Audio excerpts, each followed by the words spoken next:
watching the Hunger Games. It's almost 11:30 at night. But we're gonna watch the Hunger Games. Let's see how far I get.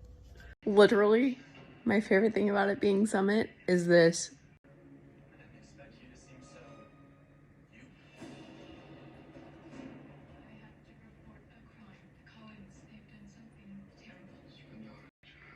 Anytime I get to see extra Rob when I'm not expecting it. Liam Hemsworth is just gorgeous.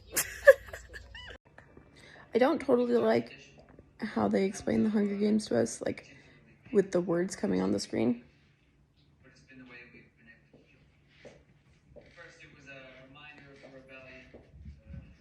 But I do like this. Oh, it's the interview with the Capitol about it now. Oh, I like that her friend gave her the Mockingjay pin. Even though I guess it's kind of more sentimental, her getting it from the Hub, since that's where she spends her whole life. For some reason, I always pictured the fence when I read it as like a concrete fence where she's just been able to find a hole. But I guess an actual electrical fence makes more sense. I've seen this movie like a bunch of times. I've read the books. Why am I crying when Katniss volunteers? Prim was just so sad. Tell me why I think that they used the same deer shot from Twilight for Hunger Games. If I had to say goodbye to Riley because there was a 1 in 24 chance she might survive, I think I would die. That sounds like the worst thing ever. You'd really think with so many kids' names in those bowls, they'd be a little bit more full rather than looking like they're only a quarter full. Katniss is a lot meaner in the movie than she is in the book. Congratulations. There's a little editing snafu when Katniss volunteers as tribute, and I can't ever not see it. It jars me so bad. I don't like Katniss's hair in the chariots. Don't like that Peeta initiated the hand-holding. They keep doing really fancy shit with her hair, and it's supposed to always just be like a simple braid, 2 braids. I love how, like,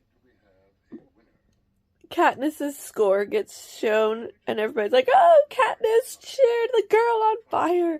And Peeta's just sitting there like, cool.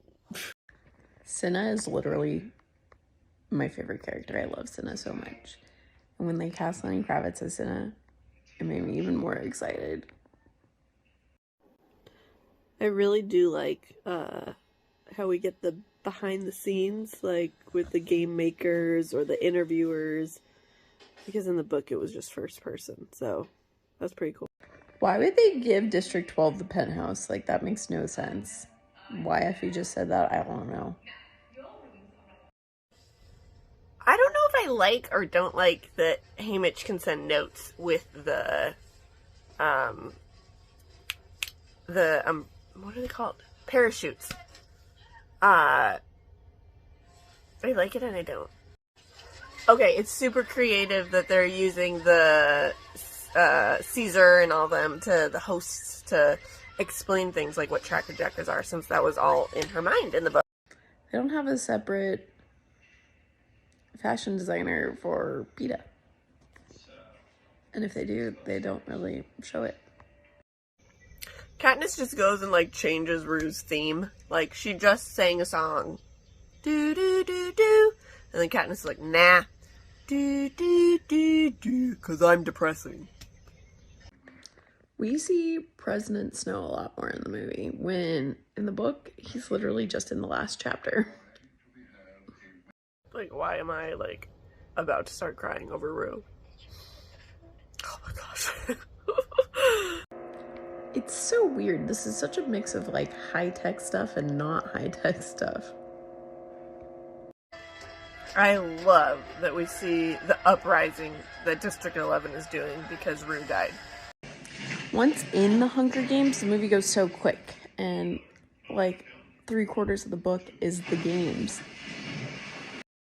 The fact that the parachutes make noise, yeah, that's a good idea in a game where you don't want people to find you.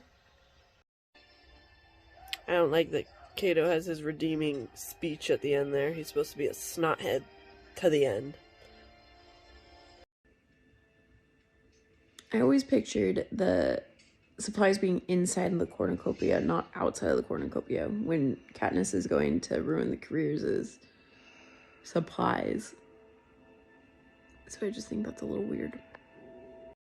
I love that we see the game maker executed by the berries. Like, that's awesome.